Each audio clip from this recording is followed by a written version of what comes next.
Hello friends, and welcome back to my channel. This is Lindsay, and I just am showing some new things in my shop today. A new kit that I've designed, and that is available printed and digitally, as well as just some other supplies. So I'm going to start with the kit in case that's why you're watching this video. We'll go on to the supplies after I finish that. So I really should have been working on a poppy themed kit for Lori Louise. But, and I mentioned this the other day, on Sundays, I allow myself, no matter where I am in the business process of my shop, I allow myself to just do whatever I want. So if I want to start another kit, if I want to play with images, if I want whatever. So I was just trying to get ahead with the Vintage Digital Image Club, and I got that set, and then I found some beautiful images from an old book from the 1800s called Bird World, or early 1900s. I don't remember, but it's in the public domain. It was called Bird World.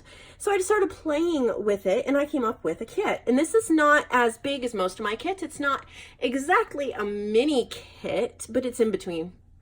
So it has, I believe it has 12 or 10 pages and 2 ephemera sheets, or 12 pages and 2 ephemera sheets. We'll see as we go along. So there are background pages. Well, we'll start with what inspired it all. And that is these gorgeous, gorgeous images. And I was playing around with cleaning up images because I'm not good at that.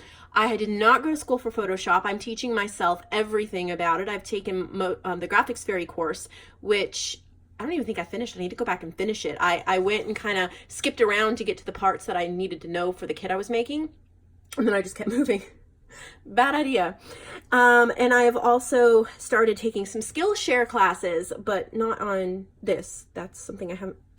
Too many words today, people. I'm sorry. Anyway, so I started playing around with cleaning up images because these bird images were rather dark. They had a dark vintage book page background. It looked like they had been scanned without enough light. And so I was playing around with that, and I've figured out a fairly easy way to clean these images up and make them look brighter, print better, and pop.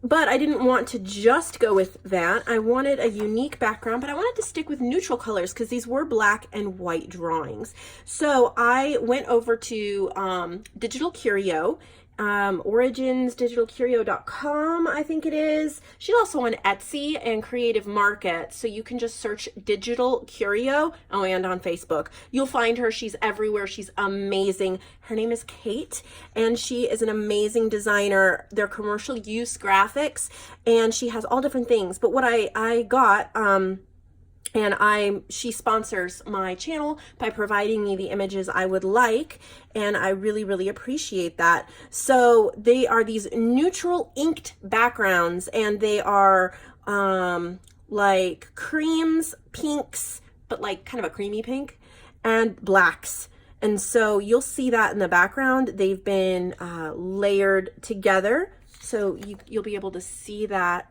kind of an inked effect throughout.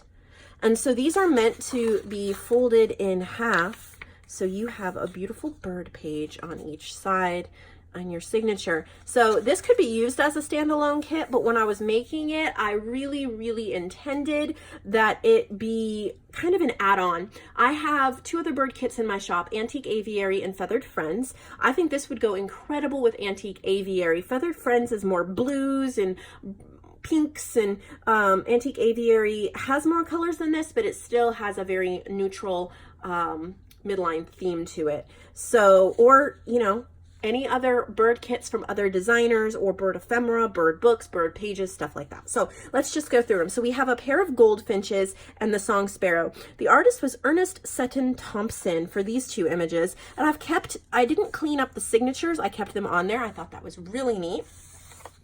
So there's that page. And then this is one of the ephemera sheets. And this was from a different book, or it's kind of like a pamphlet, and it was on birdhouses. So that's beautiful.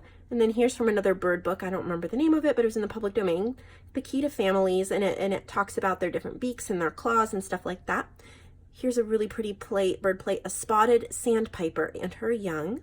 And then 2 tags. So the other, I've used Digital Curio and then Pixel Scrapper for the commercial use.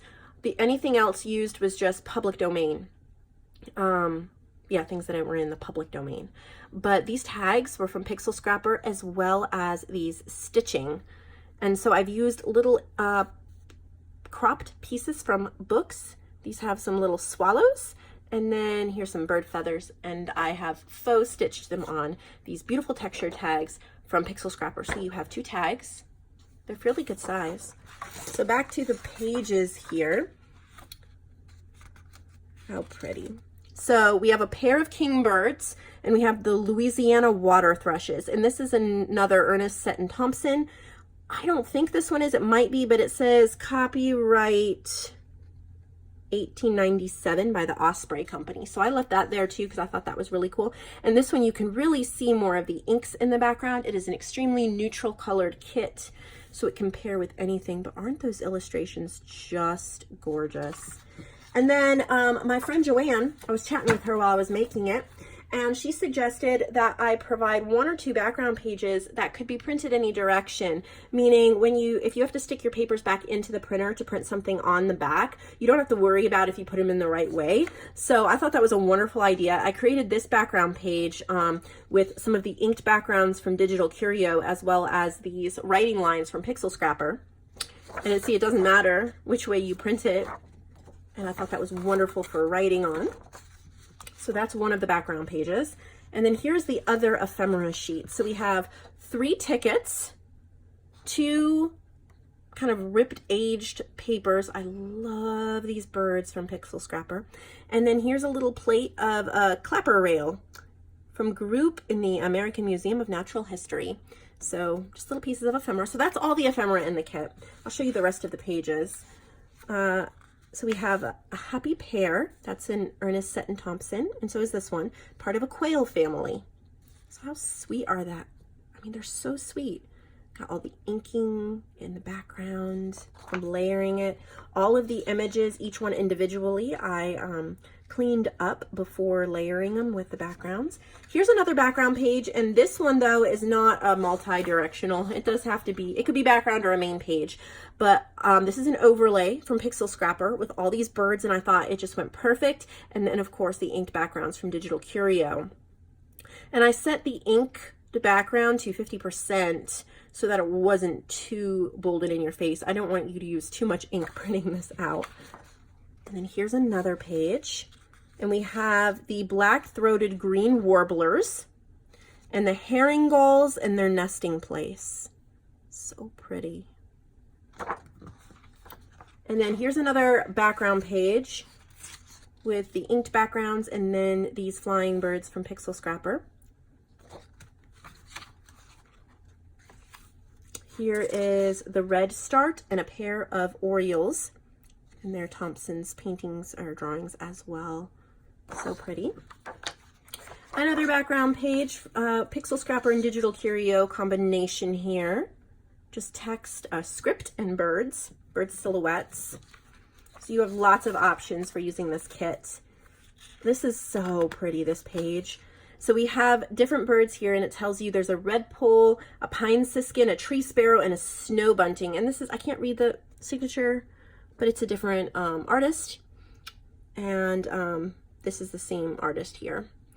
So here's different owls as well. So very pretty. And then we have different hawks and warblers. So it's not one family of birds, it's a whole bunch of different ones. And then here is another one of the multi-dimensional, if that's a word. You can flip it either way. There's a ledger and the inked background. So that is the set called Bird World. You can get it digitally, or I can print it and ship it to you. So either way, it's printed on presentation paper, 28 pound, and I'm going to offer this single or double-sided. If you order it double-sided, when you print it, I will choose, or I'll choose one of these backgrounds and put them on the back for you. All right, so that is my kit. And then a few other things in the shop. I've restocked, let me see, get some more light in here. I restocked the awls you guys have been asking for. So I've listed 10 more. I put the silver roses on them. They look like a red colored wood. It's obviously like a dyed wood, but it's a pretty red. And there's a silver rose on them. Nice fine tip. I use I have one and I use it myself, so I like them. And can't get that lighting right. All right. Anyway, so there's only 9 left because one sold yesterday before I even filmed this. So got more of those. And then I'm showing you something new that I am listing in my shop. I only have 4 of each right now just to see if they go well. But I've ordered these little packs of stickers. These are mine, so I'm going to open them up and show you. But I've been loving these Chinese, Japanese, I'm not sure exactly which country, I can't read it, but I've been loving these stickers and ephemera pieces in my journals. These are the white flower ones. There's 45 pieces, and they say stickers. I think I have some other ones that aren't these. I don't even try to take the back off. I just add some glue, but I'm trying to see here if they truly are stickers. Yes, they are. They are. I almost got that back off. Come on, I can do this. I hate trying to take backings off of stickers. Oh, I'm thinking these might be. Yes, I got it. Here we go. So just a really pretty sticker, and you can put it on any project, or since they're cut perfectly, you can just leave the backing on and stitch over it as part of a collage or something like that. So there's all of these really pretty white flowers, 45 pieces in total. They're fussy cut out perfectly. They're stickers or ephemera pieces, so they're so versatile. So these are the white flowers. And then I also have the leaves. I think you can see those without me opening it. There's 45 different ones. I'll open it, why not? Perfect for nature journals. Look at how pretty. 45 pieces. Again, they're stickers or ephemera, whichever way you want to use them. So that's what's new in my shop. I'm also just about to film a marketplace journal, so you should have 2 videos today. Marketplace video with the journals, however I'm supposed to say that. Anyway, you should have 2 videos today if I can get everything done. Otherwise, one of them will be uploaded tomorrow. Thank you for watching. I'll see all of you in the next video.